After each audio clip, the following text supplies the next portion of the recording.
Hoy iniciamos ya digamos, el apartado 5 de la parte 1 de este texto de Charles Taylor que estamos comentando, estamos estudiando, la era secular, y que lleva como subtítulo El espectro del idealismo. En la parte 1 ustedes pueden encontrar este tema básicamente de las páginas 337 a la 347, ¿no? Es ahí, digamos, donde nos vamos a concentrar. Entonces,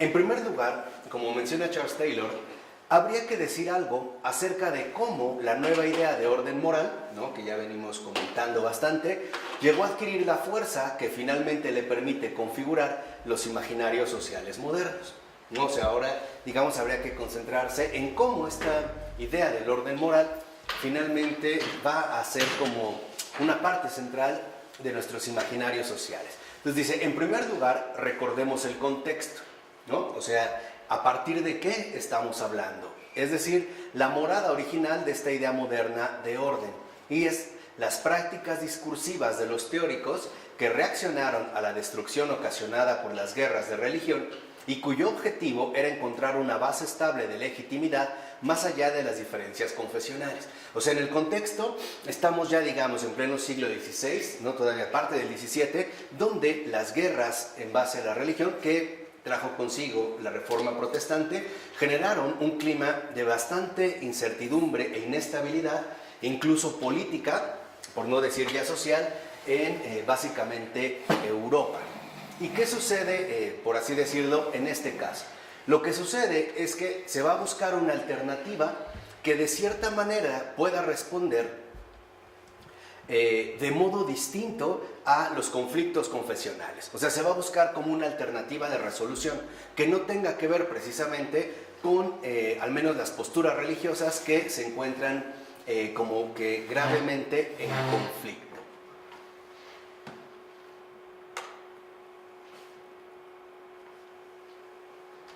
Entonces, vemos que estos intentos deben de ser ubicados a su vez en un contexto todavía más amplio. O sea, esta es una parte. Claro, es muy importante lo que se está viviendo en este caso en Europa, pero también hay otro factor, y es lo que podría llamarse la domesticación de la nobleza feudal, que se extendió desde finales del siglo XIV hasta el siglo XVI. Entonces, esto es, digamos, en lo que habría que ahondar más, esta domesticación de la nobleza feudal. ¿De qué se trata? Bueno, se trata de la transformación básicamente de la clase noble. Y lo primero que hay que entender es qué definía a la clase noble. ¿Qué era la clase noble, al menos hasta el siglo XIV? Pues eran básicamente los líderes guerreros semi-independientes. Recuerden que no hay una unificación nacional como hoy en día ya lo vivimos, ¿no? Anteriormente la configuración de la sociedad era básicamente unitaria. O sea, no estaba dividida como hoy nosotros lo podemos ver en diversos ámbitos. Entonces, la nobleza destacaba sobre todo por esta serie de líderes guerreros semi-independientes que a menudo contaban con muchos seguidores y en teoría, al menos en teoría, le debían lealtad al rey. Pero en la práctica podían llegar a usar su poder coercitivo, básicamente militar, para todo tipo de fines no autorizados por el poder real. Este era en un primer momento lo que se consideraban los nobles, ¿no? Aquellos que poseen una fuerza coercitiva que en teoría responden ante el rey, pero que en la práctica pues, básicamente hacían de las suyas, ¿no? Y luego pasó a ser una nobleza de servidores de la corona nación, que con frecuencia podían prestar servicios militares, pero que ya no eran capaces de actuar de forma independiente. Entonces vemos cómo hay un giro importante donde la nobleza empieza a ser reconocida básicamente como la periferia inmediata de la propia corona. Vamos a decirlo así, los súbditos más cercanos al rey, ¿no? Digamos, como la gente que empieza a juntarse alrededor del rey y que ya no van a poder precisamente actuar de forma independiente, aunque siguen conservando un cierto carácter militar. Entonces, esto alteró la concepción de las élites nobles y aristocráticas, o sea, el imaginario social, pero no lo afectó con respecto a toda la sociedad, sino más bien los afectó a ellos mismos, o sea, a su autocomprensión, entendiéndose como clase u orden dentro ¿no?, de este ámbito mayor que podemos llamar sociedad. Entonces, el ideal de la nobleza ya no era el del guerrero semi-independiente, obviamente con el código de honor asociado a él, sino más bien el del cortesano. Y este es el cambio fundamental. El cortesano ahora actúa junto a otros, sobre todo, vean, aconsejando y sirviendo al poder real. Este es el grueso de la nobleza que ya en el siglo XV y sobre todo en el siglo XVI va a estar plenamente instalada. O sea, las funciones han cambiado. Han pasado de ser lo que eran en un inicio, líderes guerreros, semi-independientes, a transformarse básicamente en servidores del poder real. Y este servicio, ante todo, consistiría en dos cosas: aconsejar al rey, ¿no?, la serie de nobles que lo rodean para poder aconsejarlo, y la pérdida del código de honor. ¿Por qué? Porque entonces estos nuevos nobles ya no siguen al pie de la letra el código de honor que antiguamente era vigente y se empiezan, por ejemplo, a desarrollar las intrigas, ¿no?, en base a los nobles para poder manipular al rey e inclinarlo incluso hacia sus propios intereses, según los intereses que estén en juego. Entonces, por esta razón, el nuevo caballero no precisaba ya de un entrenamiento militar, sino de una educación humanista que le permitiera convertirse en gobernador civil. Y aquí hay un giro central.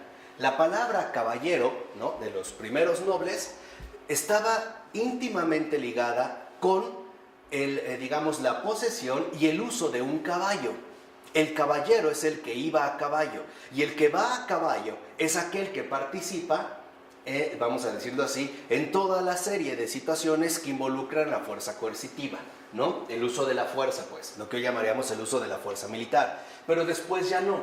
O sea, el noble, en este giro que se dio al acercarse hacia las cortes, ¿no?, al entrar a formar parte de la gente que rodea al rey, ya no se le va a requerir un entrenamiento militar, sino ante todo una educación humanista.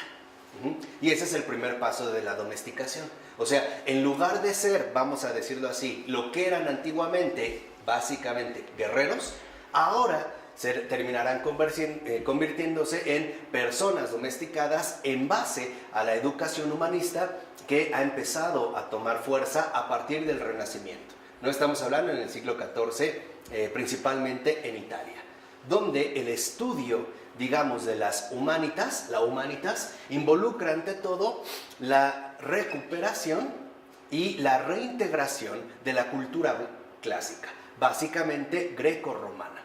Entonces ahora se volverá a reestudiar a los autores latinos, a los autores griegos, especialmente en sus propias lenguas. De tal forma que la función ya no es combatir. El noble ya no combate, ha dejado, por decirlo así, estacionado el caballo.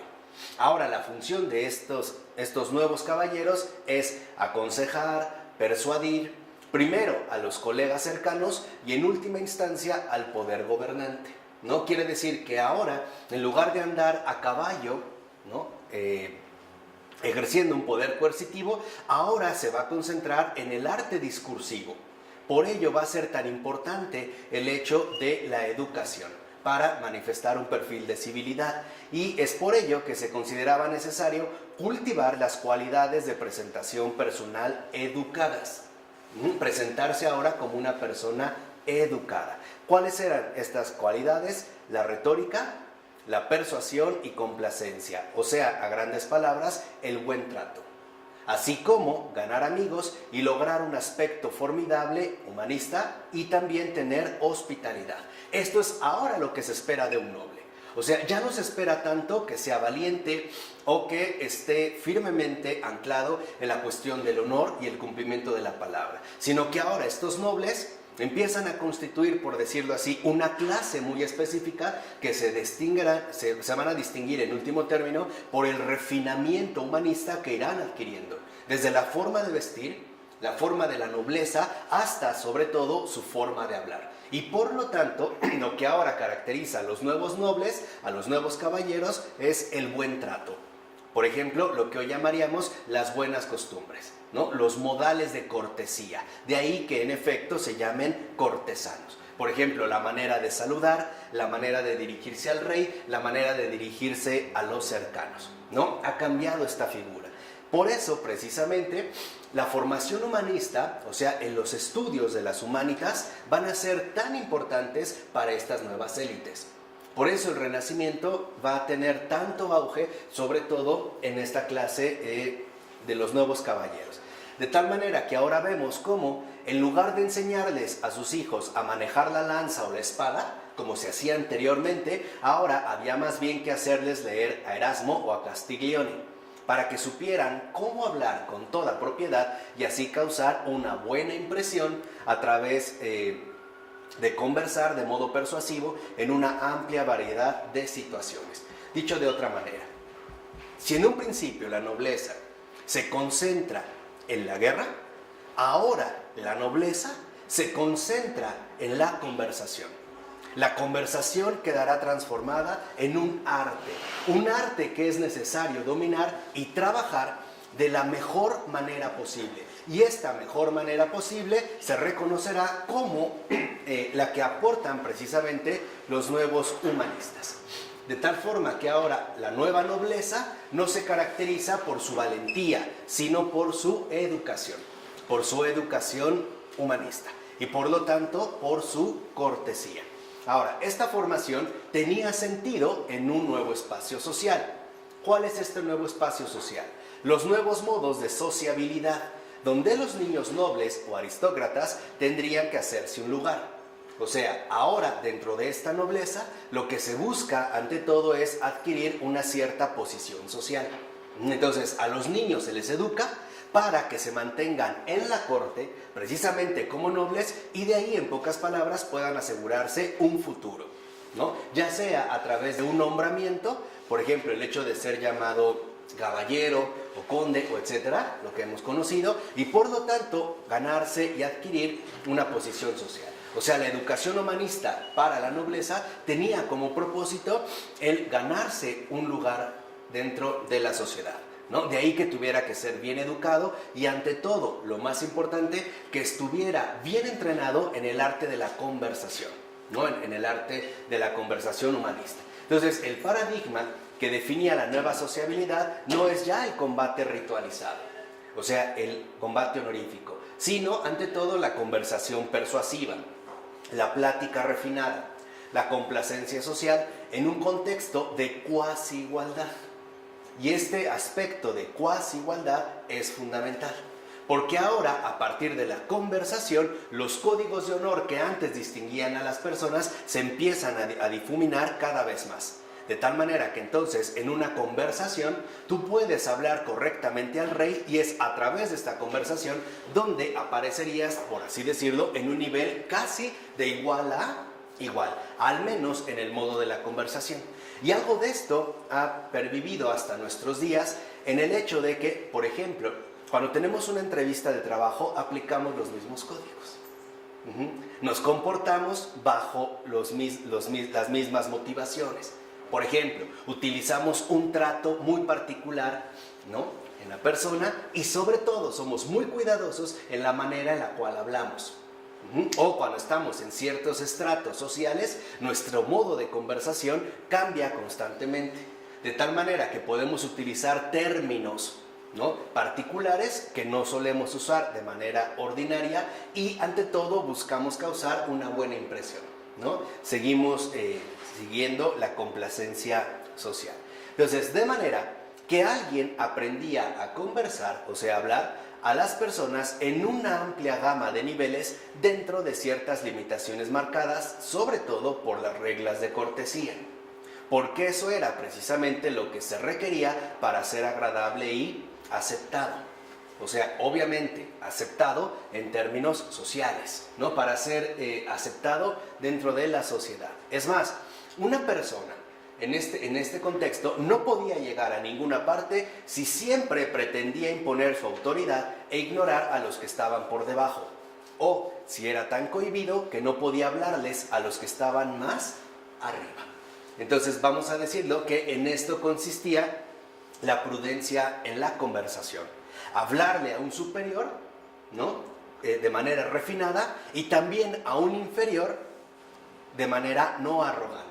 ¿No? No ser ni déspota ni tímido, sino desenvolverse correctamente, o sea, según las reglas de la cortesía, en cada situación social en la que uno se viera envuelto. Entonces, todas estas cualidades son las que estaban condensadas con el término cortesía, cuya etimología, de hecho, indica el espacio en que debían exhibirse. O sea, ¿dónde debían exhibirse estas cualidades? En la corte. Se va a configurar ahí un nuevo espacio social, de tal manera que ahora los nobles van a ser precisamente reconocidos como los refinados. Ojo, no estamos hablando de un refinamiento, en este caso, económico. Eso no era la nobleza. La nobleza se distinguía del pueblo, o sea, de la plebe, por el alto grado que había alcanzado en su nivel de educación. Y este nivel de educación se transmitía a través de su forma de hablar, o sea, el hecho de que estuviera ya muy bien preparado para la conversación y, sobre todo, por las reglas de cortesía que se practicaban de manera ordinaria precisamente alrededor del rey, o sea, en la corte. Ahora, el término es antiguo, el término de cortesía, y se retrotrae al tiempo de los trovadores y la floreciente corte de Borgoña del siglo XIV, pero su significado cambió, pues las antiguas cortes eran lugares en los que los guerreros semi-independientes, o sea, los nobles originales, se congregaban periódicamente para las justas y las exhibiciones jerárquicas en torno a la realeza. Estas eran las cortes.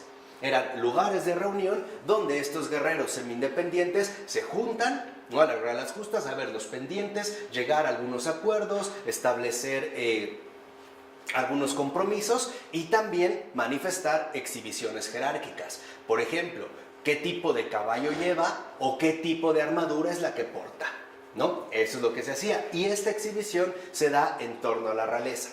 El cambio consiste justamente en que a través de dicho término, el antiguo lugar es entendido ahora como la vida misma, o sea, la vida como una conversación continua. Y por eso el término cortesía quedará asociado con la civilidad.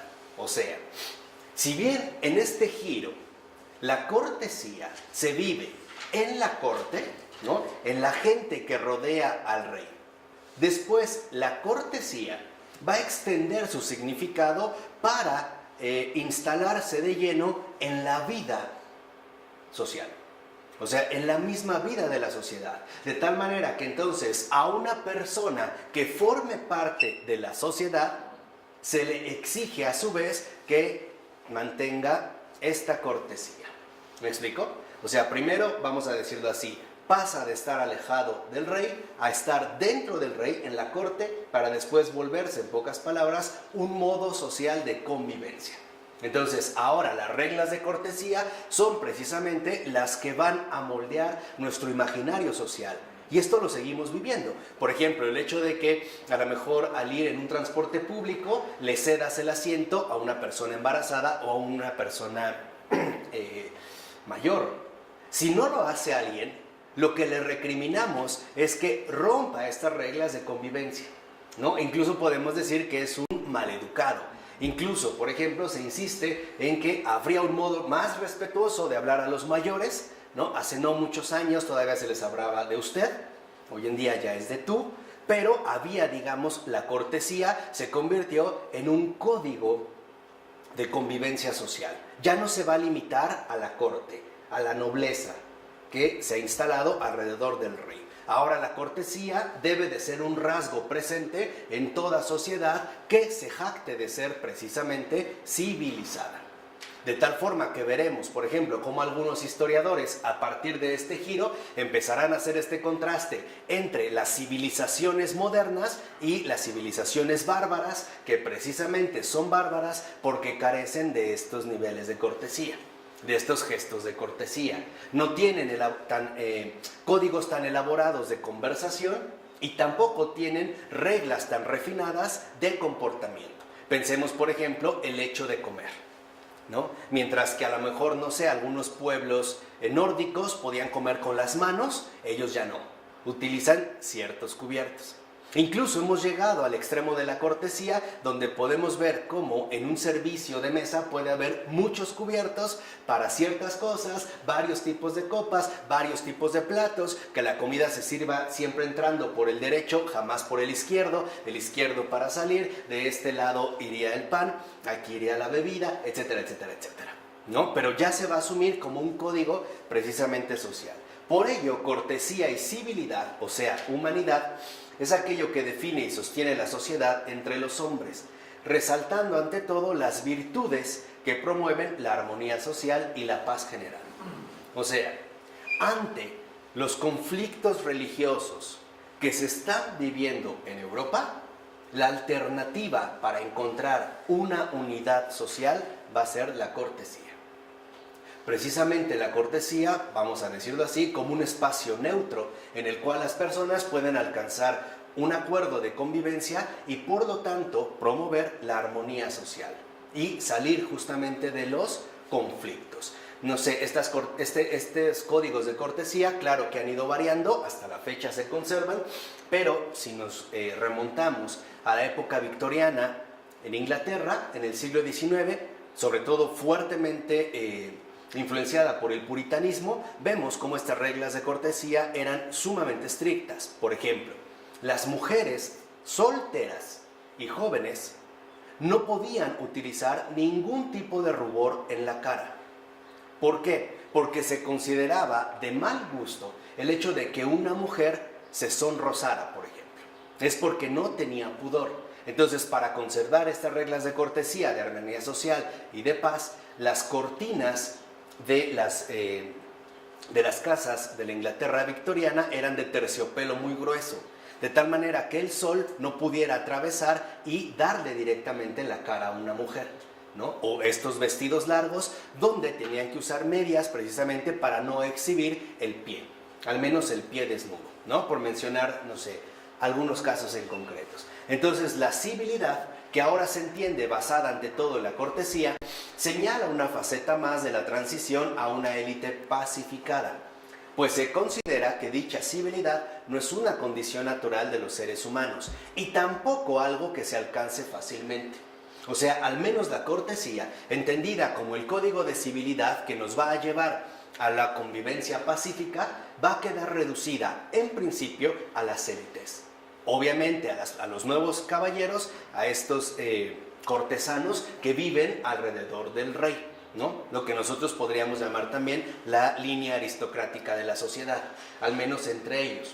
De tal manera que para no seguir en los conflictos religiosos, por así decirlo, ahora el código era muy concreto. No importa el tipo de confesión religiosa que tú mantengas, siempre y cuando te comportes de manera correcta en sociedad. O sea, esta era lo que les decía como un espacio neutro de convivencia. O sea, da igual si eres católico, no católico, luterano, calvinista, lo que sea, no importa. Pero para entrar en la sociedad te tienes que basar en las reglas de cortesía.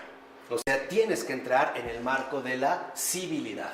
Y se consideraba que en efecto no era la condición natural de los seres humanos. Era algo que tenía que ser adquirido. ¿Cómo? A través de la educación humanista.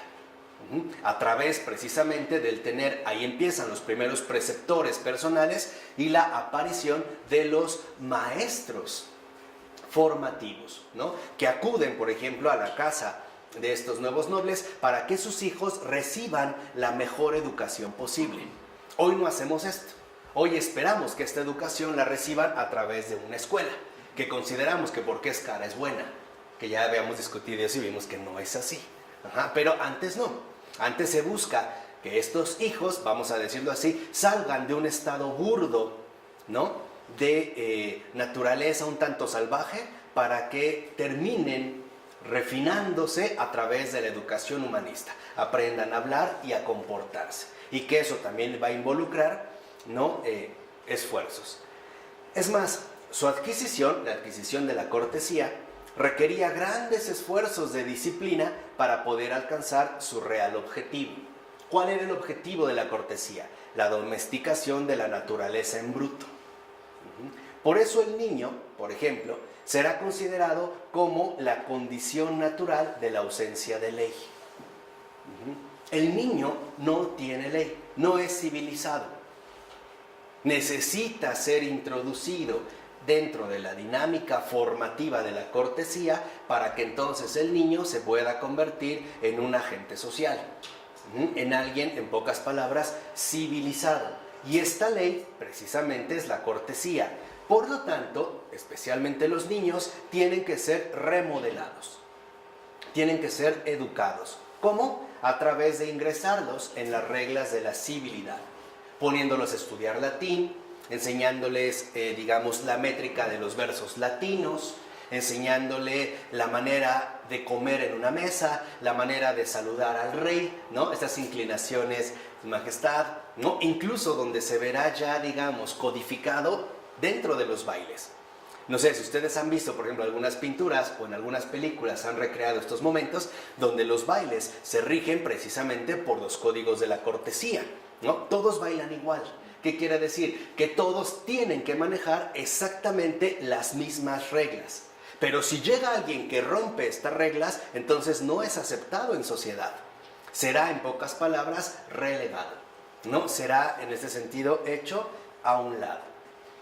Entonces, debemos entender la noción de civilidad como el intento ambicioso y sumamente difundido de reconstruir todas las clases de la sociedad a través de nuevas formas de disciplina y en todos los niveles.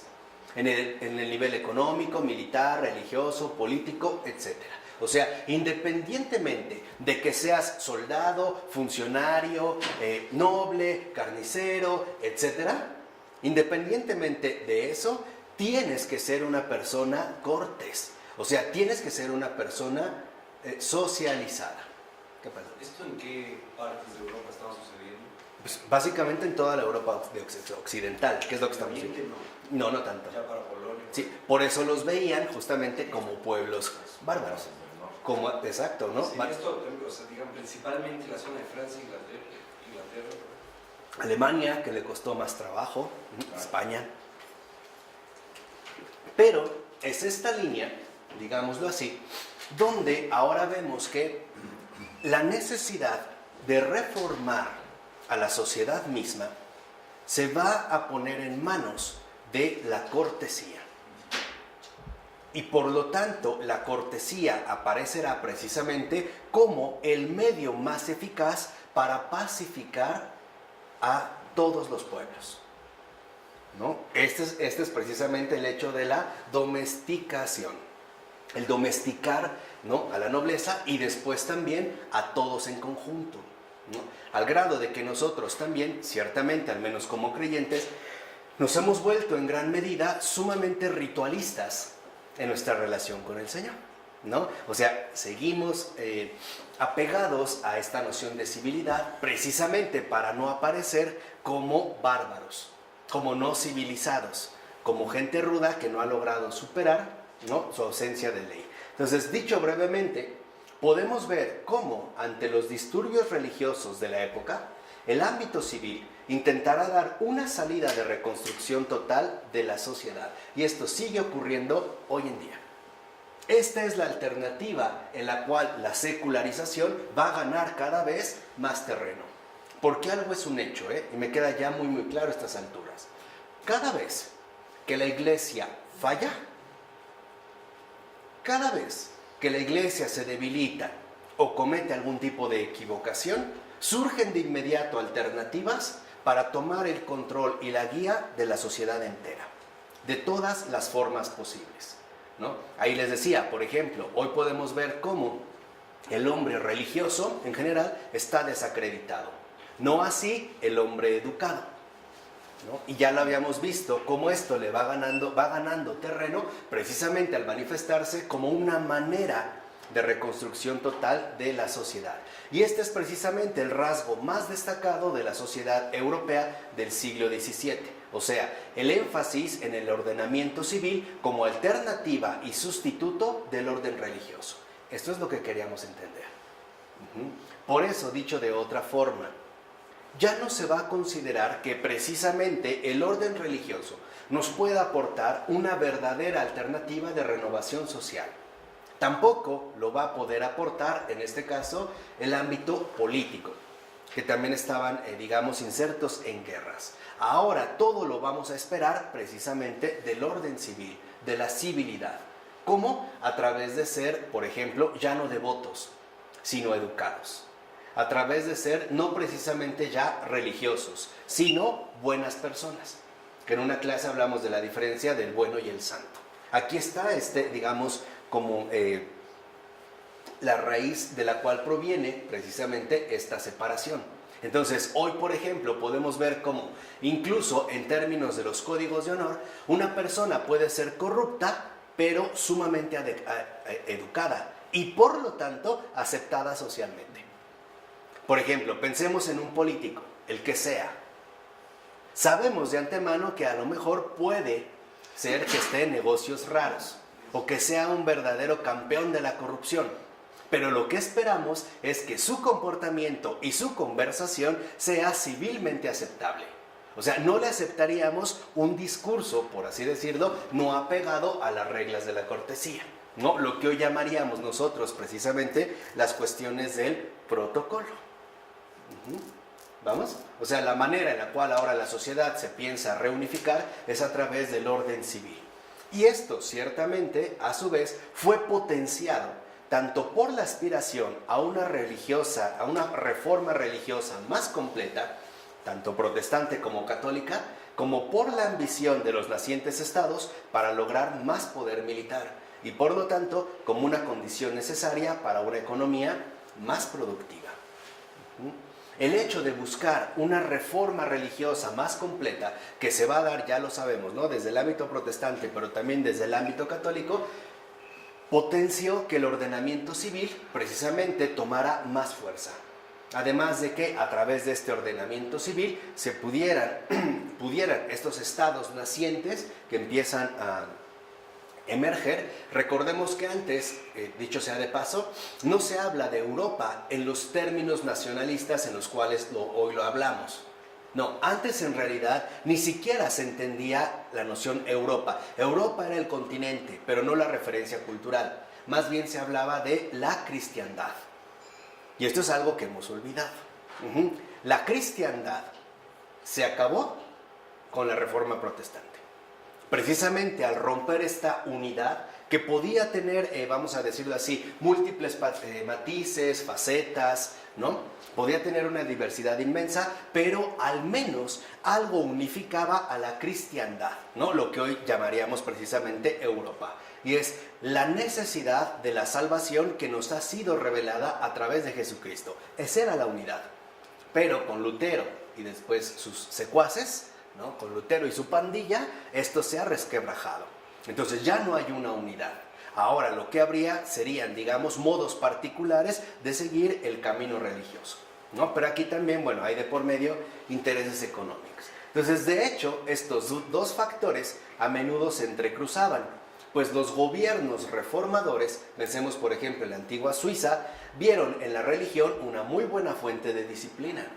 Claro, si lo que quiero ahora es que haya una domesticación y por lo tanto lo que impere sean las reglas de cortesía como unificación social, entonces vamos a utilizar la religión precisamente como una fuente más de disciplina. Y en las iglesias vieron también instrumentos muy convenientes de aplicación de dicha disciplina. A su vez, muchos reformadores religiosos vieron la vida social ordenada como la expresión más esencial de la conversión. O sea, en este es, por ejemplo, el caso más concreto de los puritanos, ¿no? Y los que siguen la línea de Calvino. Entonces, por ejemplo, los que han tomado ya el gobierno, el poder político, ven precisamente en la religión una muy buena manera de mantener esta disciplina. Y por lo tanto, las iglesias, vamos a decirlo así, como los campos de entrenamiento y aplicación de esta misma disciplina. Y a su vez, los reformadores religiosos verían en una sociedad moralmente correcta, en una sociedad socialmente cortés, ¿no? La expresión más plena de la conversión, ¿no? El haber alcanzado un cierto nivel de refinamiento. Entonces vemos, por un lado, el funcionamiento entrelazado de los ideales de la cortesía, la civilidad y la reforma religiosa, y por otro, los vectores del cambio en la sociedad europea con los cuales se conectaban. ¿Cuáles eran estos vectores? Por ejemplo, el gobierno ordenado, civil, la reducción de la violencia, las disciplinas promovidas del autocontrol, la reforma económica, nuevas instituciones y sus respectivas prácticas basadas en esas disciplinas, así como modalidades modificadas de la iniciativa empresarial y nuevas formas de organización militar. ¿Es esto idealismo? Dice Charles Taylor. Para alguien ingenuo, tal vez sí, pero no fue un idealismo. Fue una realidad que se fue forjando poco a poco y sobre todo, digamos, dirigida hacia este tipo de ámbitos que hemos mencionado. Pero de hecho, en todas estas etapas tenemos una interrelación de varias motivaciones. Por ejemplo, primero, gobiernos reales que luchan por mantener el orden. Es más, no olvidemos que, por ejemplo, el gobierno de Inglaterra, el gobierno inglés, la monarquía inglesa, y es en este país donde va a buscar mantener el orden a través de una serie de situaciones que traerán consigo literalmente la primera revolución moderna, que no es la francesa, es la inglesa, y va a ocurrir por lo menos 100 años antes, donde en pocas palabras están la disputa entre los jacobinos para ver si se puede restaurar o reingresar el catolicismo en las Islas Británicas, ¿no? Y esto va a traer consigo en 1688 la primera gran revolución social. Al final sabremos que esto no se dio, pero al menos había una pretensión. 2. Vemos que estos mismos gobiernos se afanan por encontrar los medios para fortalecer la guerra y que advierten cada vez más que necesitan del desarrollo económico para obtener precisamente estos medios. Hay intereses económicos. Y la manera en la cual se podrían satisfacer estos intereses económicos sería a través del fortalecimiento de la guerra.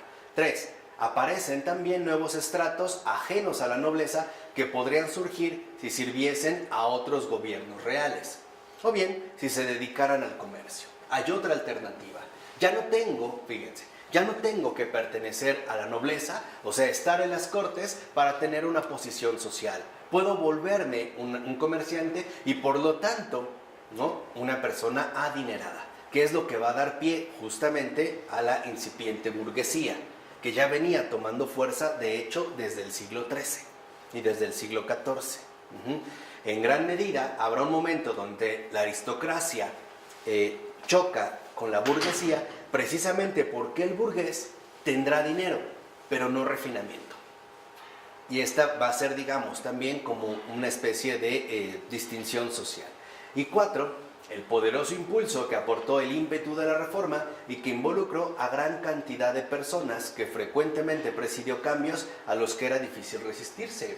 Lo veían literalmente como una alternativa bastante viable para restaurar el orden social. Y todo esto contribuyó precisamente a producir modificaciones que dieron expresión a los ideales. Es más, como menciona Charles Taylor, todo esto ayudó a crear un mundo mental en el que el ideal moderno de orden civil ya estaba como en casa, como hoy en día lo asumimos. Por un lado, vemos el desarrollo de un nuevo tipo de sociabilidad de élite, conectado con la noción de civilidad, en el que el paradigma es la conversación bajo condiciones de cuasi igualdad. Y por otro lado, vemos asimismo el proyecto de extender esta civilidad más allá de los estratos gobernantes a sectores mucho más amplios de la sociedad, lo cual ciertamente contribuyó a ir formando de manera gradual la noción contemporánea de igualdad, ya que el criterio para considerar a alguien como miembro de la sociedad se amplió y se despegó de los rasgos específicos de la aristocracia o la nobleza, aunque conservó un lenguaje refinado en tanto cortesía. O sea, aquí empieza a tomar fuerza la noción de igualdad.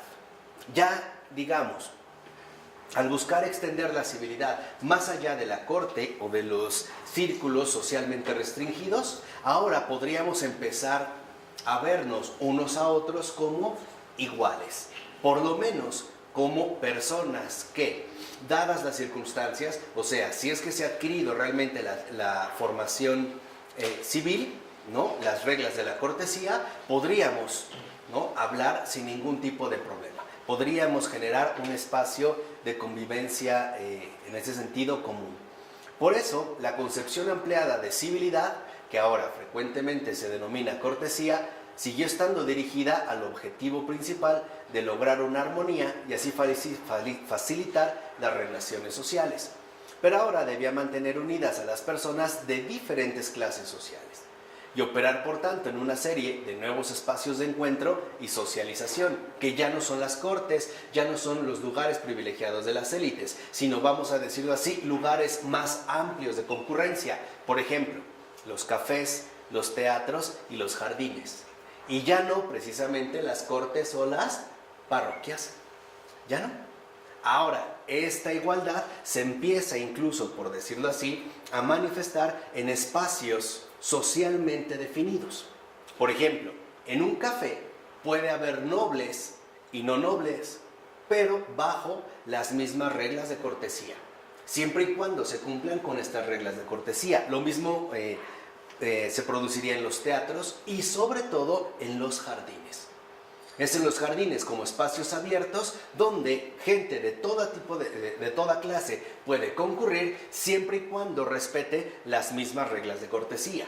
O sea, siempre y cuando, por ejemplo, no se pisen los pastos o se dé preferencia a ciertas personas antes que a otras, se salude de manera correcta, se hable de manera educada, etcétera, etcétera, etcétera. Entonces, el ámbito de lo civil empieza a ganar fuerza y con ello también la idea de igualdad como una realización que debe de ser alcanzada lo más pronto posible. Entonces vemos cómo la sociedad cortés tuvo un nuevo tipo de conciencia de sí, que podríamos denominar histórica en un nuevo sentido, pues concibió de manera formal su lugar en la historia como una forma de vida que pertenecía ya a la sociedad comercial y que destacó como tal justo en la transición llevada a cabo durante el siglo XVIII. Hay un cambio importante. Por eso, no es casual ver cómo en el siglo XVIII se generaron teorías de la historia según las cuales la sociedad humana se desarrolla a través de una serie de estadios definidos por la forma de su economía. Por ejemplo, se habla de sociedades cazadoras, recolectoras, agrícolas, etcétera, que poco a poco alcanzan la forma de una sociedad que culmina precisamente en la actual sociedad comercial. Entonces se puede ver cómo ya en el imaginario social un país realmente civilizado es un país altamente comercial.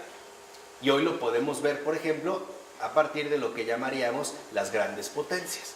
Son los grandes centros del mercado financiero. Ya no se ve tanto en la cuestión del comercio, como aquí surge, pero sí por lo menos como referentes ineludibles del poder económico, al grado de que esta digamos, sociedad comercial, hoy en día se puede expresar muy bien, siguiendo esta línea, a partir precisamente de la bolsa de valores, o las principales bolsas del mundo entero. Y si una de ellas tiene algún problema, entonces repercutirá en un efecto dominó en el mundo entero, Pero bueno, el comercio entonces adquiere el poder de relegar los valores marciales, el honor, etcétera, y el modo de vida militar a un papel más bien subordinado a los intereses comerciales de cada momento. Y esto puso fin a la dominación que durante mucho tiempo estos habían ejercido sobre la cultura humana. Por ello, precisamente, la jerarquía militar, los valores marciales con sus respectivos códigos de honor asociados, han quedado desplazados a favor de las nuevas líneas que impone los intereses comerciales de este tipo de sociedad.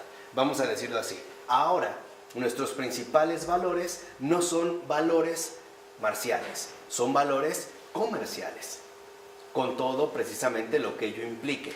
Y sobre todo, valores que están basados en la conversación, en la complacencia y sobre todo en el buen trato. ¿Vamos? Ok. Ahora, iniciaríamos ya la parte 2. Esa es la parte 1 de la era secular. ¿Sigue el tomo 1? No, sigue siendo el tomo 1, pero parte 2. O sea, la parte 2 sigue estando en el tomo 1. Sigue estando en el tomo 1. Sí, de hecho está la parte 1, 2 y 3. De hecho, sí. Y la parte 4 y 5 está en el tomo 2. ¿No? Ahora, vamos a la parte 2. Y aquí Taylor va a abordar lo que sería el punto de inflexión. Si lo ven, ya hizo un análisis bastante profundo, detallado, de las condiciones sociales, políticas, económicas, religiosas, que fueron dando pie precisamente a la formación de la era secular, que es lo que hoy en día vivimos. Pero en la parte 2, insistirá, digamos, en otros ámbitos que son fundamentales y especialmente en lo que él llama el punto de inflexión. Y de esta parte 2, ¿no?, el apartado 6, en su primer punto, es titulado el deísmo providencial, que es vital para entender un rasgo central de lo que hoy en día precisamente estamos viviendo con respecto a nuestra experiencia creyente, ¿no?, con respecto a nuestra vida de fe. Este deísmo providencial aparece en el tomo 1 de las páginas 351 a la 372. Aparecen ahí. Lo primero es darnos cuenta cómo un humanismo exclusivo llegó a convertirse en una opción viable para una gran cantidad de personas. Primero entre las élites y luego de modo más generalizado. Ya explicamos lo que es el humanismo exclusivo, ¿no?, en las primeras sesiones. Dice, a través de una etapa intermedia, precisamente así fue. ¿Cómo se dio este paso de las élites a algo más generalizado? Podemos decir algo ampliamente compartido, en tanto humanismo exclusivo, a través de una etapa intermedia que a menudo se denomina deísmo, la cual presenta muchas facetas, pero es importante ante todo destacar 3. Entonces, lo que ahorita habría que entender es el deísmo en 3 de sus facetas muy particulares. Vamos a decirlo así: los deístas, que afirman la existencia de Dios, pero que no precisamente es el Dios de la revelación, que no es el Dios cristiano, pero aceptan, digamos, todavía a Dios como una parte importante de su mundo, ¿no?, o de su modo de comprensión, pero ya no es necesariamente el Dios revelado, ¿no?, ya no sería en este caso Jesucristo, simplemente se habla de Dios en general, ¿no?, pero todavía encontrará un lugar. Entonces, si vamos viendo la cuestión del deísmo en estas facetas, vamos a comenzar a grandes rasgos, después se irán detallando las 3. ¿Cuál es la primera? ¿Cuál es la primera faceta? La que gira en torno a la noción del mundo en tanto diseñado por Dios. Esa es la primera faceta. O sea, se empieza en este deísmo a reflexionar, a elaborar una serie de teorías que tengan que ver con el mundo como algo diseñado por Dios, ¿no? Lo que, vamos a decirlo así, al menos antiguamente se podría llamar la creación, ¿no?, o la cuestión de la creación. Y esta concepción, que por supuesto es perfectamente ortodoxa como noción general, o sea, el mundo creado por Dios, experimenta un cambio sustancial que podemos llamar antropocéntrico a finales del siglo XVII y sobre todo en el siglo XVIII, que es hacia allá, hacia donde ahora nos vamos dirigiendo. Ya vimos, ¿no?, el contexto, lo que ahorita mencionamos, incluso cambia la cortesía, y ahora vamos a ver cómo el deísmo, ¿no?, aparece y hace lo suyo. Entonces, esa es la primera faceta, lo que tiene que ver con la cuestión de la creación del mundo por Dios, pero va a haber un giro que podríamos llamar antropocéntrico. La segunda faceta es el pasaje a la primacía del orden impersonal. O sea, en este caso, Dios se relaciona fundamentalmente con nosotros, estableciendo cierto orden en las cosas cuya forma moral podemos aprender fácilmente si no nos dejamos llevar por nociones falsas y supersticiosas, y al seguir las exigencias de este orden, obedecemos precisamente a Dios, ¿no? Esta sería, digamos, como la segunda faceta de este deísmo. Y la tercera tiene que ver con la idea de una religión natural y verdadera, original en el sentido de originaria, y por lo tanto no revelada o no limitada a la religión revelada, que ha quedado oscurecida por corrupciones, pero que ahora debe de ser de nuevo esclarecida y recuperada. A grandes rasgos, y eso es lo que quiero que vean, estas 3 facetas del deísmo son fundamentales porque nos ayudan a entender el eclipse, como le llama Charles Taylor, o la desaparición de 3, digamos, realidades muy importantes: la providencia, el misterio, la gracia y la santidad. Eso es lo que nos da a explicar Charles Taylor. ¿Y cómo es que se dio esta pérdida? Iremos viendo que es una situación bastante compleja, pero precisamente a partir del deísmo, la cuestión del misterio, de la gracia y de la santidad quedarán prácticamente eclipsadas, ¿no? Serán dejadas en este sentido de lado. Por eso, ahora sí, una vez que dimos como un resumen muy general de lo que vamos a estudiar, sí les pediría que pusieran como mucha atención para entender algo tan importante. Acuérdense, lo que estamos buscando es la recuperación de nuestra auténtica vida de fe, ¿no? Vamos a decirlo así, la purificación de nuestra vida creyente. Entonces, esto involucra un esfuerzo continuo que, como dijera el Papa Francisco, no puede coincidir con la flojera, ¿no? Él dijo que la fe no es para flojos, en ningún sentido. La fe no es para flojos. Entonces nosotros tampoco podemos flojear. Necesitamos también, ¿no?, tomarnos muy en serio lo que esto significa. Entonces, dice Charles Taylor, el cambio fatídico para nuestra historia, la que venimos narrando, consiste en el estrechamiento de los propósitos de la providencia divina. Fíjense, no se niega ya la providencia, pero se le va a estrechar de una manera extrema. Y dice Taylor, este es un cambio fatídico, ¿no? O sea, esto realmente va a tener una implicación profunda. Dice, pues los objetivos que Dios tiene para nosotros, seres humanos, ahora se reducen al fin único de que abarquemos este orden de beneficio mutuo que Él, supuestamente, ha diseñado para los seres humanos. O sea, si antes la providencia se concibe como un orden amplio, a partir del cual organizamos no solo nuestra vida terrena, sino también nuestra existencia supraterrena, ahora a partir del deísmo en su primera faceta, Dios queda reducido a una providencia en la cual únicamente se toma en cuenta el beneficio mutuo que podemos y debemos vivir aquí en el mundo. Dicho de otra forma, la providencia de Dios es pasarla bien en esta tierra. Esa es la providencia. Eso es, o sea, este es el primer propósito, este es el primer punto. Dice, por supuesto, un rasgo central del orden de Dios que deriva de la forma misma en que lo descubrimos y definimos, es que está dirigido al bien de las criaturas que componen ese orden y especialmente al bien de nosotros en tanto humanos. ¿Qué quiere decir? Que aquí se empieza a dar precisamente este giro antropocéntrico. Ahora, ¿qué es lo único, en pocas palabras, que dentro de esta postura se defiende que Dios busca de nosotros? Que seamos felices. Pero que seamos felices aquí. Y esta felicidad se manifiesta o se expresa a partir del orden de Dios, que la razón, por eso es la forma en la que lo descubrimos y lo podemos definir, ¿no?, en que la razón nos los va proyectando o bien nos lo va presentando. Ahora, esto no es nuevo en la tradición judeocristiana. Que Dios busque el bien de sus criaturas no es nuevo. Esto ya estaba claro. Pero siempre se había pensado que Dios tenía también otros propósitos en su creación, los cuales incluían, por ejemplo, nuestro amor, gratitud y veneración hacia Él. Este es un rasgo central y no es lo único. O sea, aquí el punto está en que se sigue en este deísmo, ¿no?, sosteniendo que Dios busca la felicidad de sus criaturas, pero ya no de una manera personal.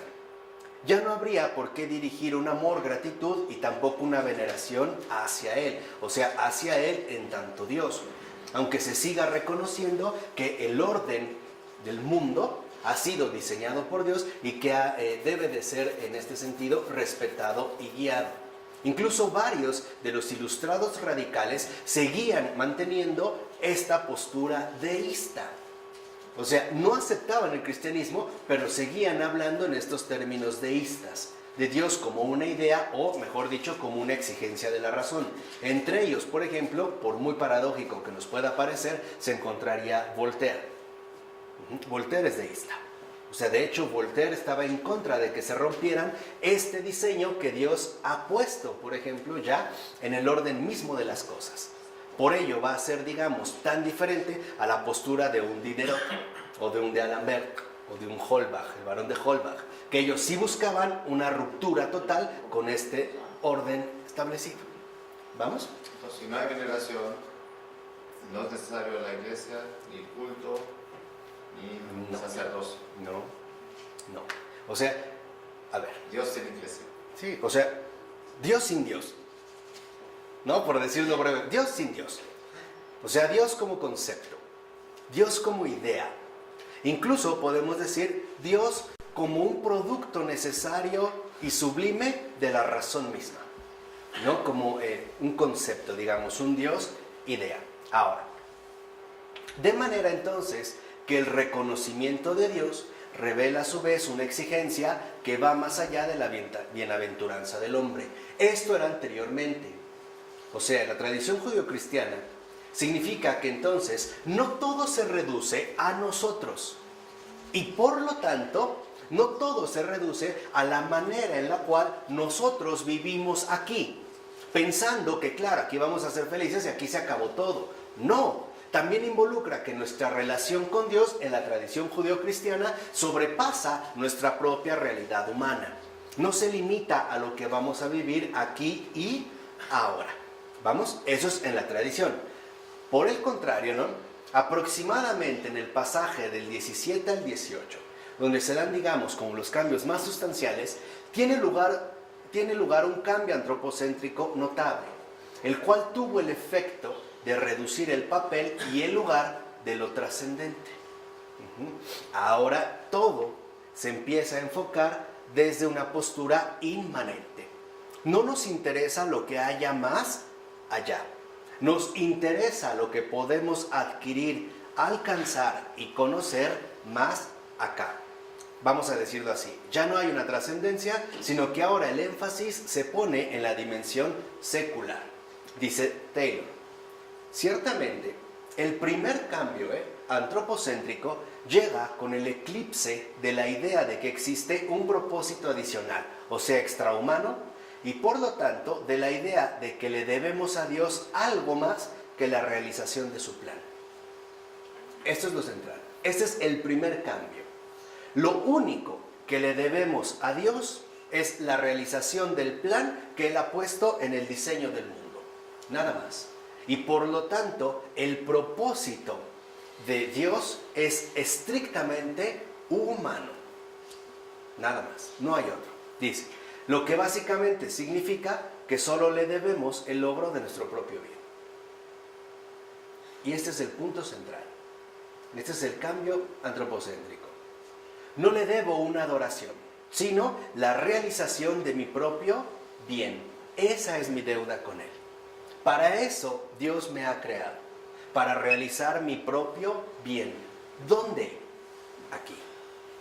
No allá, aquí. Eso es lo que le debemos. Y en este sentido, por ejemplo, Matthew Tyndall afirmó que los propósitos de Dios para con nosotros, fíjense, se limitan a que abarquemos el interés común, o sea, la felicidad mutua de sus criaturas racionales. Ahí está claramente el deísmo. ¿Qué nos pide Dios? Realizar el interés común. ¿Cómo se alcanza el interés común? A través de que las criaturas sean criaturas verdaderamente racionales y por lo tanto promotoras de la felicidad mutua. Este es el punto culminante. Ya no hay una dimensión trascendente, ya no hay un después, vamos a decirlo así, algo más allá. Todo se va a concentrar en la manera en la cual organicemos nuestra vida aquí en la tierra. Y la manera de organizar nuestra vida aquí en la tierra es a través de esforzarnos por todos los medios para lograr nuestro propio bien. Y así se llegará a considerar que la práctica de la virtud, obviamente moral, era la única forma de culto digna de Dios. ¿Se acuerdan de lo que hablamos hace rato de la cortesía? ¿Ven cómo embona perfectamente bien?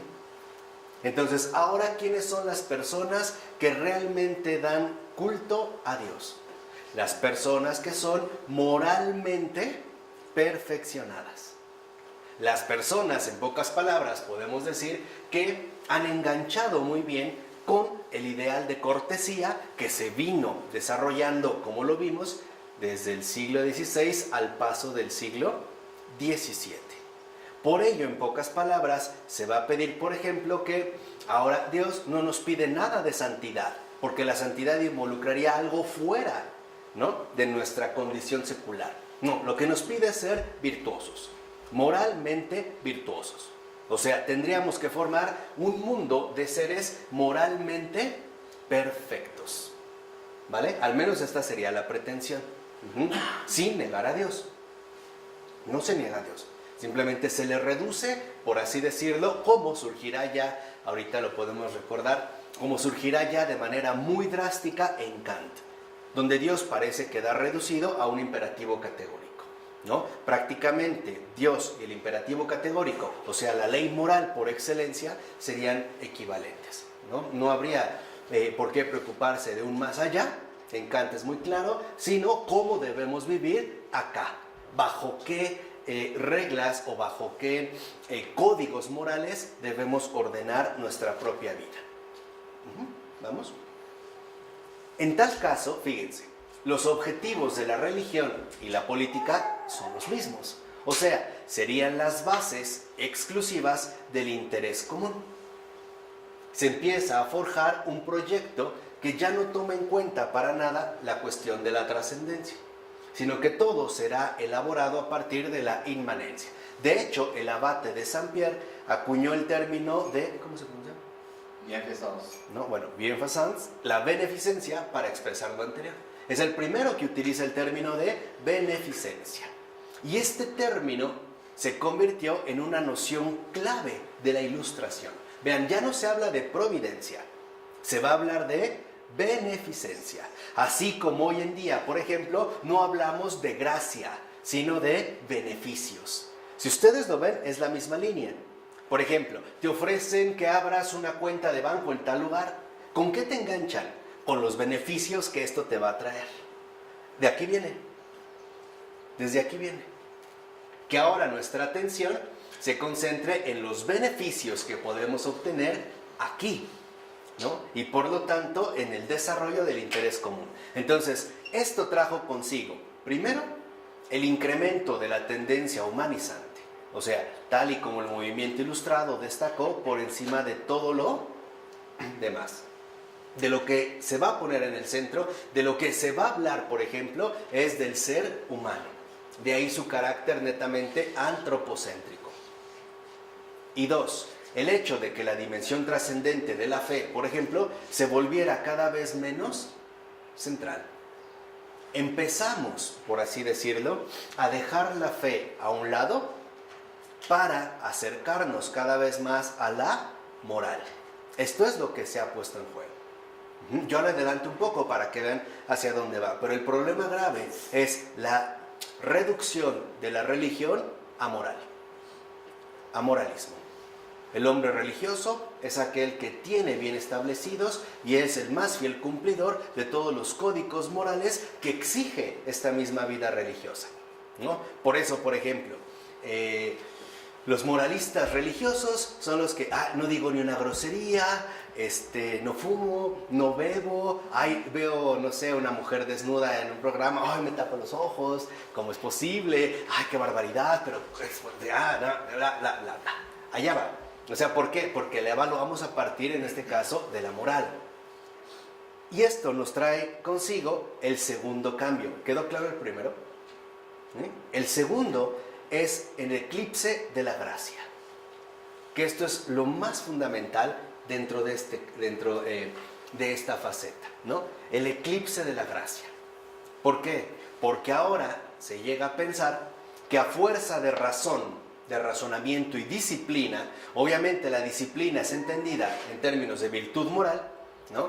Así se suponía ahora que los hombres podrían hacer frente al reto impuesto por las exigencias de la beneficencia y entonces realizarlo humanamente y no providencialmente, es decir, con ayuda e intervención de lo trascendente, en este caso de la gracia. O sea, el propósito que Dios nos da lo tenemos que realizar nosotros por nuestros propios medios. ¿Cuáles son estos medios? 2. La aplicación intensiva de la razón y el ejercicio continuo de la virtud moral, o sea, de la disciplina. ¿Necesitamos gracia? No. Ya no. No necesitamos algo trascendente que venga en nuestra ayuda. Ahora la beneficencia ya no es una obra providencial, es una obra moral. Y por lo tanto, el bien de los hombres no es una cuestión providencial, es una cuestión moral. O sea, ya no se trata de que el bien de los hombres, el bien de cada uno de nosotros, sea algo literalmente divino, sino algo humano. Y por lo tanto, donde cada uno de nosotros debe ejercitarse al máximo. Ejemplo muy sencillo. Hoy para nosotros es prácticamente imposible concebir que la providencia me lo va a dar todo. De entrada, para nosotros, la manera de tener algo es esforzándote por adquirirlo, ¿no? Pongamos el caso más sencillo. ¿Quieres algo? Trabaja. Y hasta lo decimos como buenos herederos de estos deístas, pues Dios no te va a dar del cielo que te caiga, no, te tienes que poner en acción y buscar aquí, moverte allá y rascarle acá. Eso es el deísmo. Eso no es catolicismo, Acuérdense, aquí estamos purificando nuestra realidad católica. Eso no es catolicismo. El catolicismo no vive del esfuerzo moral, De hecho, el verdadero católico no vive del esfuerzo moral. Vive de la recepción providencial.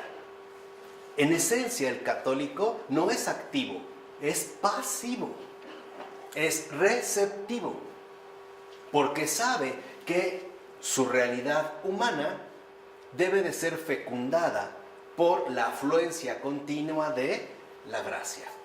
O lo voy a poner en términos a lo mejor un poquito más filosóficos. El católico vive de lo trascendente para transfigurar lo inmanente. O por decirlo de otra manera, el católico trae el más allá hasta más acá.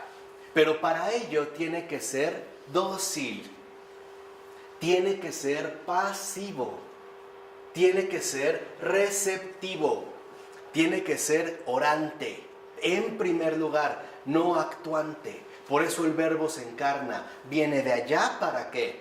Para acá. La diferencia está, por ejemplo, con los gnósticos que quieren ir de aquí ¿para dónde? Para allá. A través de la razón alcanzar, ¿no?, niveles cada vez superiores de entendimiento y bla, bla, bla, bla. No, aquí la dinámica es completamente diferente. Entonces, esto es vital porque esto ha traído consigo el eclipse de la gracia.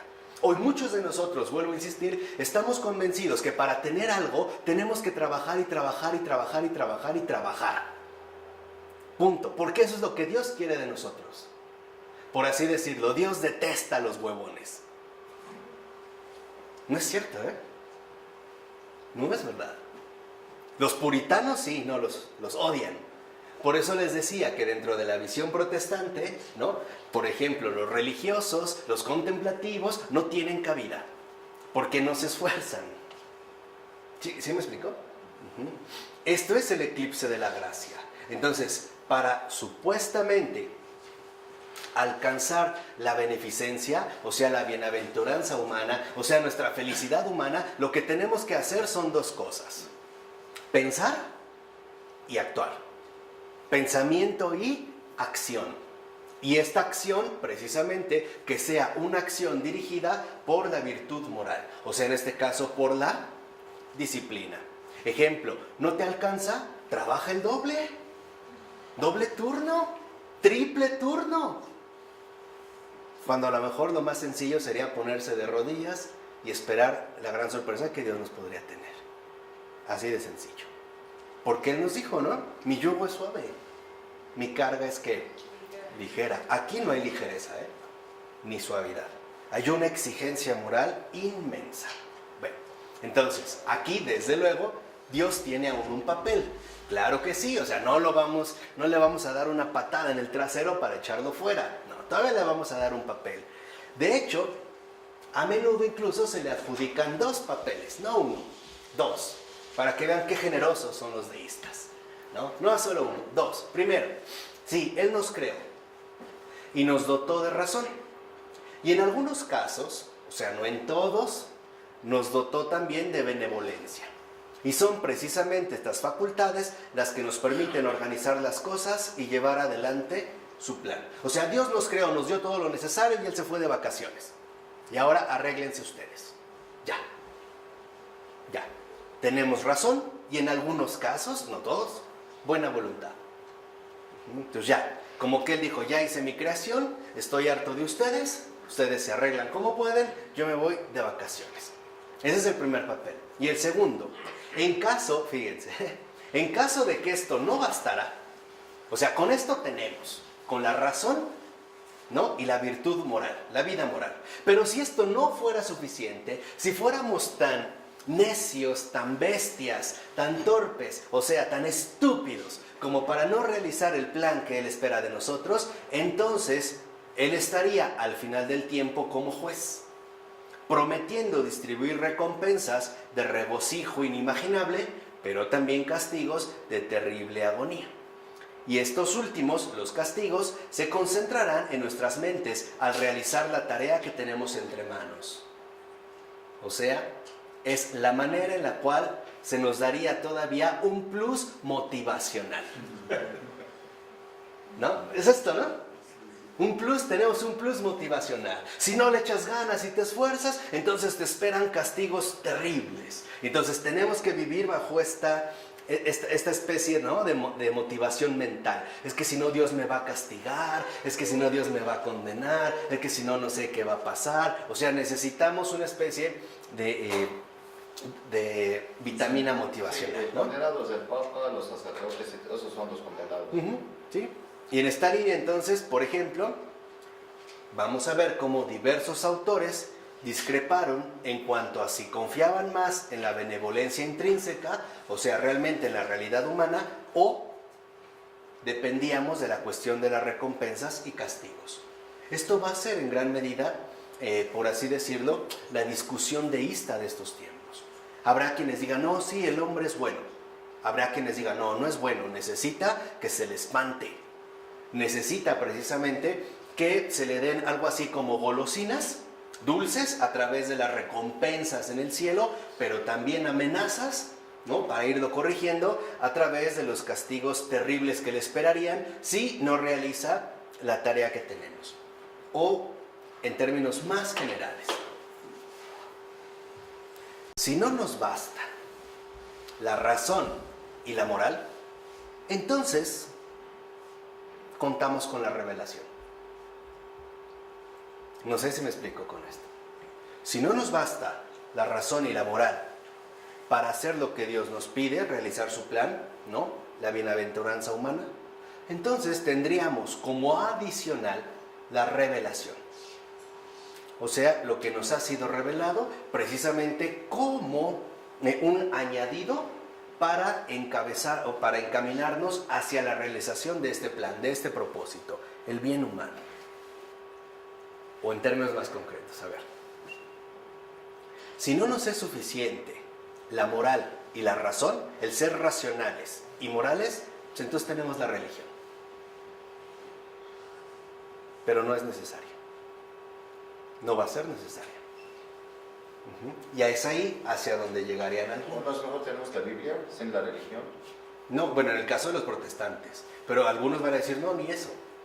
Ni eso. O sea, yo puedo entender lo que Dios me pide, ¿no? A través de mi razón, y por lo tanto lo que me pide es que yo realice el bien común, ¿no? La benevolencia, la beneficencia, a partir de ser una persona moralmente destacada y una persona racionalmente destacada, ¿no? Razón y moral. Entonces, por ejemplo, vamos a ver algunas diferencias para que vean lo importante. John Locke se ubica en uno de los extremos. Por ejemplo, John Locke considera que somos tan propensos a apartarnos del camino de la recta razón por la pereza, la codicia, la pasión, la ambición, la superstición, la mala educación y las malas costumbres, que Dios mismo ha actuado providencialmente y aquí John Locke entiende por providencialmente, preventivamente, al establecer y publicar a través de la revelación tales recompensas y tormentos, sin los cuales no podríamos reunir la motivación necesaria para cumplir nuestras tareas. O sea, en pocas palabras, somos tan propensos a no cumplir lo que Dios nos ha pedido, que entonces, en términos preventivos, nos dio la revelación, nos dio la Escritura, para que con ello estemos más motivados para cumplir nuestras tareas. Motivados de ganar el cielo o motivados a través de temer el infierno, ¿no? Esta es la postura de John Locke. Ahora, esta posición, por ejemplo, va a disgustar a otros. A Shaftesbury, por ejemplo, y a Hutcheson, quienes insistieron más bien en la fuerza que tienen las motivaciones del amor, la benevolencia y la solidaridad dentro de cada uno de nosotros. O sea, ellos dos lo que van a decir es, no, el hombre sí es enteramente ¿qué? Bueno. Es lo suficientemente bueno, está suficientemente motivado por el amor, la benevolencia y la solidaridad, que prácticamente no necesita estas prevenciones. Y la gracia. No, claro, es lo que hemos visto, ahí se ha eclipsado. Todo ¿no? está dentro. Sí, no los necesita. Entonces, esta última postura es la que gana terreno a lo largo del 17, ya que iba en consonancia precisamente con el declive del infierno y la cada vez mayor renuencia a aceptar las creencias tradicionales acerca de un Dios implacable en su castigo, ¿no? Precisamente ahí es esta segunda postura la que va a ganar terreno, pero ni en una forma u otra, si lo vemos, hay algún papel para la gracia. Eso es lo fundamental aquí. Ya sea que estemos en un extremo o en otro, ¿no? En John Locke o en Shaftesbury, no hay lugar para la gracia. Nosotros aquí lo tenemos todo para realizar la beneficencia y aquí no lo tenemos todo, pero tenemos la motivación para hacerlo. Pero no hay gracia. Aquí la gracia, por ejemplo, no interviene para nada.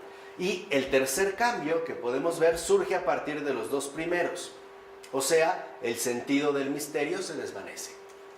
Claro, si todo empieza a ser explicado en términos meramente antropocéntricos, pues entonces el misterio mismo se irá desvaneciendo cada vez que más. Ya sé lo que tengo que hacer, ya sé lo que se me pide, pues entonces no hay nada realmente misterioso. Y acuérdense que todo empieza a partir de la reflexión del diseño del mundo, ¿no? La creación del mundo. Perdón, danos un ejemplo de misterio, como los dogmas y todo esto. Sí, algo que definitivamente para nosotros pues es absolutamente comprensible.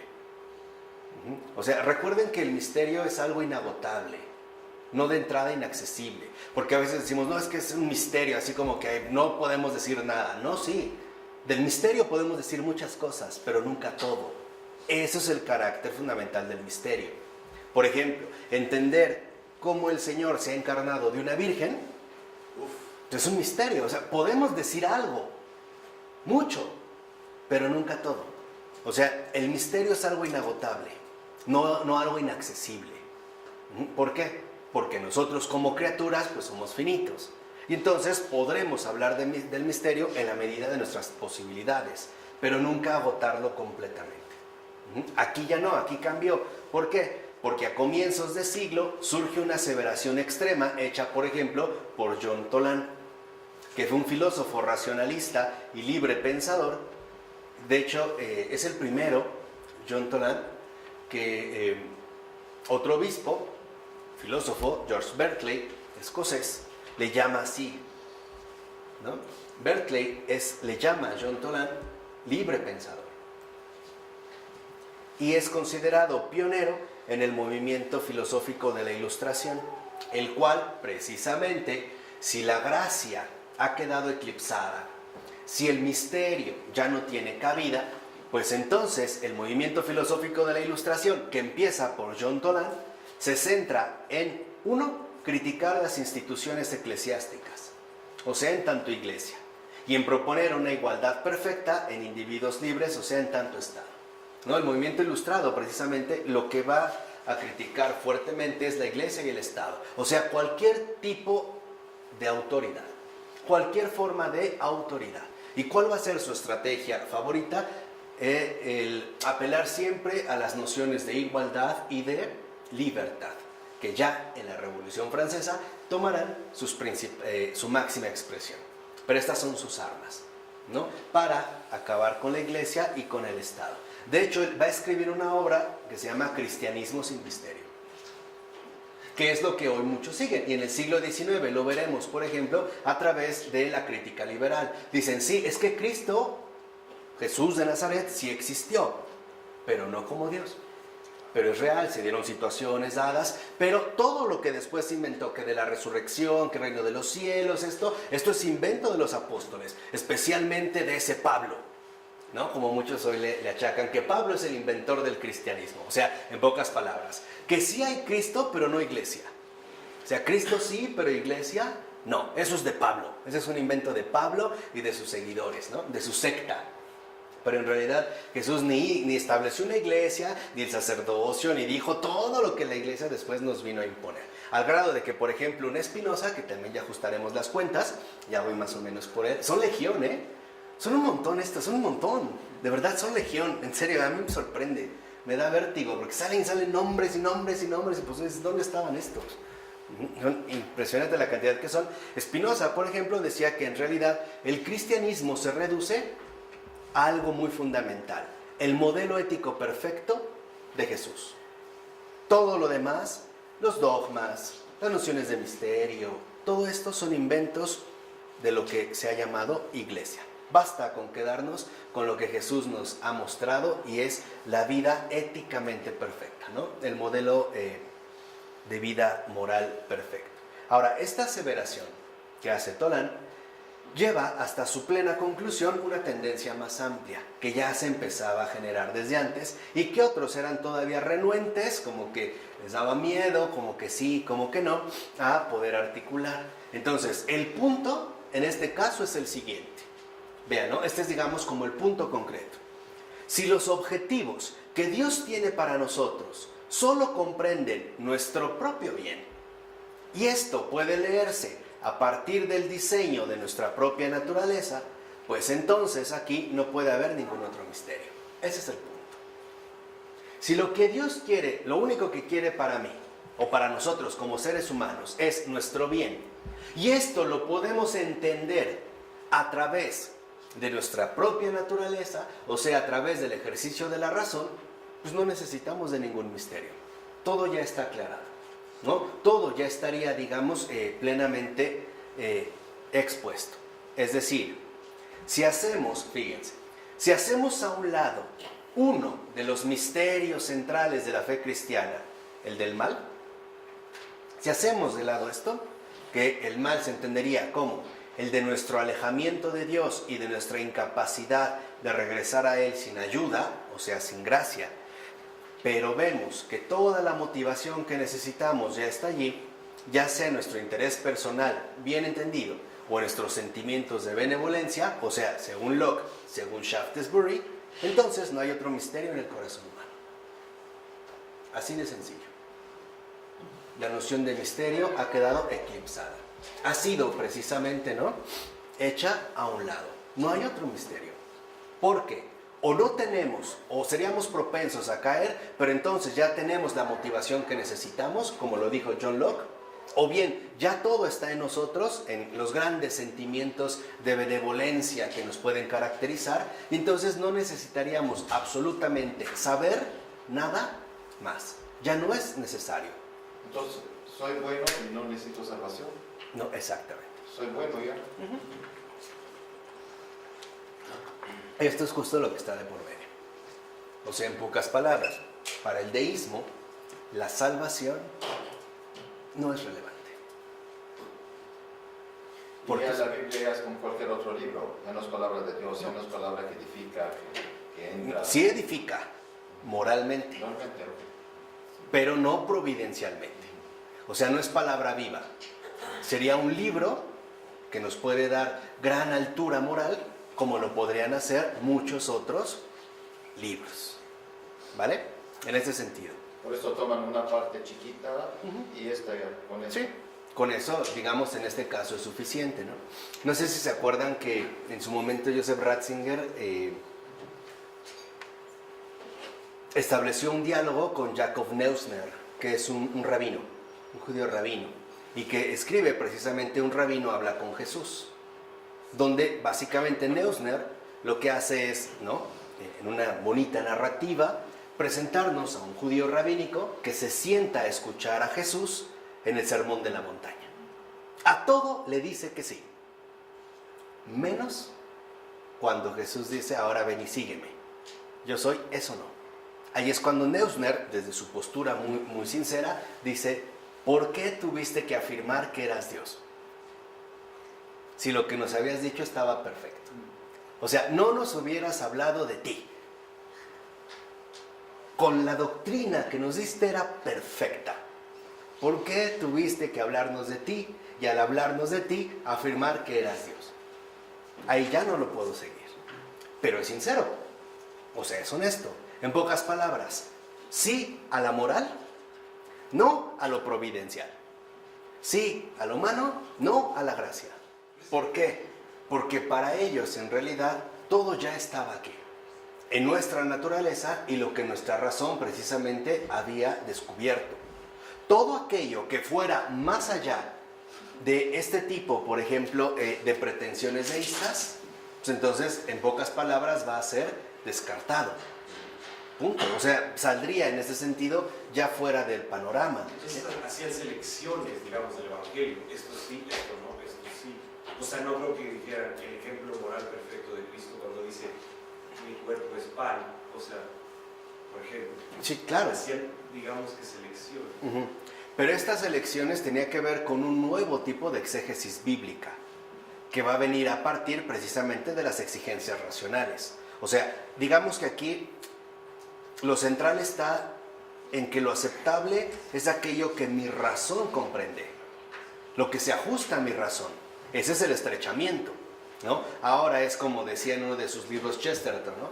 Es como aquel que quiere comprender el universo, ¿no? Y tanto se esfuerza en metérselo en su cabeza que le explota y termina loco, ¿no? Ese es lo que quieren hacer los ilustrados, ¿no? A ver lo que podemos hacer en esta estación. Dice, tan fácil que era ponerse de rodillas y decir gracias, ¿no? Qué maravilla. Dice, los poetas elevan, ¿no?, elevan su frente al cielo esperando que los besen y se acabó. Esa es la gran diferencia. Entonces, aquí lo que vemos es que el otro gran nicho de misterio, la providencia de Dios, también ha sido vaciado. Pues su providencia consistiría simplemente en el plan que tiene para nosotros. Un plan que de hecho nosotros mismos comprendemos. No hay misterio. O sea, ya la razón nos ha descubierto lo que Dios quiere de nosotros y nos ha dado todo para hacerlo. No hay misterio. Incluso de ahí que las providencias particulares, o sea, las intervenciones imprevisibles en casos específicos, como sería el caso de los milagros, por ejemplo, no tienen ya lugar en el esquema. No es relevante. ¿Para qué? Si ya tenemos, en pocas palabras, establecido el plan que Dios quiere que realicemos. La beneficencia mutua, ¿no? La armonía de intereses. Ya, todo lo demás no es relevante. Ya no tiene cabida en este cacho. Es más, en este plan. Dice, de hecho, fíjense, si Dios confía en nuestra razón para aprender las leyes de su universo y por lo tanto lleva adelante su plan, o sea, si realmente confía en nuestra razón, ¿no?, y por lo tanto la capacidad que tenemos para comprender las leyes de su universo y es coherente con este plan, su intervención milagrosa providencial sería algo irresponsable de su parte. Sería irresponsable de Dios hacer un milagro, ya que eso desarticularía su mismo propósito, o sea, la acción racional del hombre sobre la que descansa todo. O sea, lo que quiero que entiendan es un poco la sutileza de los planteamientos. Lo que en pocas palabras dicen, a ver, si todo, Dios ya nos dio la razón y ya está el plan dado y lo podemos alcanzar a través de la virtud moral, o sea, de la disciplina y por lo tanto del ejercicio racional, y de repente aparece un milagro, entonces eso sería un problema de Dios, no nuestro, porque Él estaría atentando contra su propio plan. Y entendamos que el plan está precisamente entendido en esta cuestión como la acción racional del hombre. Ese es el plan de Dios. Todo el plan de Dios se tiene que ajustar a la acción racional del hombre. Y sobre esta acción racional descansará todo lo demás. Entonces, en realidad, cuando hablan de Dios, ¿de quién están hablando? Pues de la razón con mayúscula. Ese es el deísmo. Concibe una entidad, una especie de entidad superior, pero que es únicamente conforme a la razón. Y esta razón, en último término, también sería la razón humana. Incluso, fíjense, se presenta un cuarto cambio. Este llegó con el eclipse de que la idea de Dios planeaba una transformación de los seres humanos que los llevaría más allá de las limitaciones inherentes a su actual condición. O sea, en la tradición cristiana, esto en general significa que los hombres pueden convertirse en partícipes de la vida de Dios. ¿Cómo? A través de la santificación. Pero aquí esta santificación ya no tiene cabida. Ya no. El plan de Dios es que así como somos, así nos desarrollemos y alcancemos esta beneficencia, este bien común. Nada más, nada más. No hay, digamos, una trascendencia. Por eso, en todo caso, esta idea sobrevive incluso por mucho tiempo como una descripción de la vida después de la muerte, pero no como algo que pueda darse en el presente. O sea, incluso muchos van a decir, bueno, sí, tal vez, puede ser que nosotros se transforme por completo nuestro ser humano. Pero esto vendrá después, aquí no.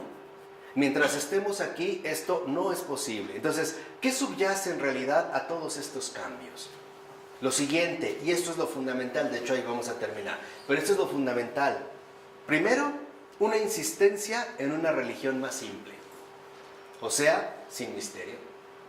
O sea, racionalmente humana. Segundo, que sea doctrinalmente menos elaborada. O sea, sin intervención de la gracia. Y no profundizar. Y tercero, que sea una religión más accesible a la razón, o sea, sin santidad. Si lo ven, esta es literalmente uno de los propósitos fundamentales de este deísmo en este primer momento. Que se alcance una religión complaciente con la propia razón humana. Obviamente, una religión sin misterio, sin intervención de la gracia y sin santidad. ¿Y cómo se le llama a esta religión sin misterio, sin intervención de la gracia, sin santidad? Humanismo moral. O sea, moralismo. Esto era la preparación del terreno para el auge tan fuerte que adquirió precisamente la moral. Por ejemplo, una vez le preguntaron a Kant qué opinaba de Jesucristo. Dijo, bueno, pues es un gran hombre, ¿no? Ante el cual no puedo más que inclinarme profundamente. Pero ya. ¿Y por qué? ¿Por qué se inclinaría ante Cristo si no cree que es Dios? Por la enseñanza, no, ¿Pero también. qué enseñanza? Ese es el tipo de pensamiento, no lo hemos comprendido. ¿Por qué se inclinaría ante Cristo si no cree que es Dios? Por decir amar al enemigo, ¿por qué? Porque sería el ejemplo concreto, en este caso, de su imperativo categórico. Aquí sí. Puede coincidir, pero me pregunto... Como si su ideal, pues. Hubiera pensado que era el tipo de reverencia, específicamente las enseñanzas sobre la Eucaristía. Eso es lo que me llama la atención. Sí. Nada más era Claro. Pero esto es lo que quiero que comprendan. O sea, como el deísmo, ¿no?, en últimas palabras, trata de quitar todo aquello que mete ruido o que no es compatible, al menos de manera inmediata, con la propia razón humana. Y son tres cosas, las principales, que en la razón humana pueden generar verdaderos conflictos: el misterio, la gracia y la santidad. De tal manera que entonces sería, digamos, recomendable que la religión quedara establecida como una forma de vida moralmente correcta. Código de buenas costumbres. Claro. Por eso hoy decimos, mira qué buena persona, ¿no? Qué religiosa es. A todos los días habla muy propiamente, se pone velo, viste de manera adecuada, aunque en realidad lo que está ocurriendo en el fondo de su alma, ni ella misma lo sepa. Cuando se muere dicen, era muy bueno. No, mira qué bueno era, exacto, todo lo que realizaba. Pero esto es lo delicado. Y esto es con lo que continuaremos la siguiente clase, ¿de acuerdo? Vamos con hasta aquí. En nombre del Padre, del Hijo y del Espíritu Santo.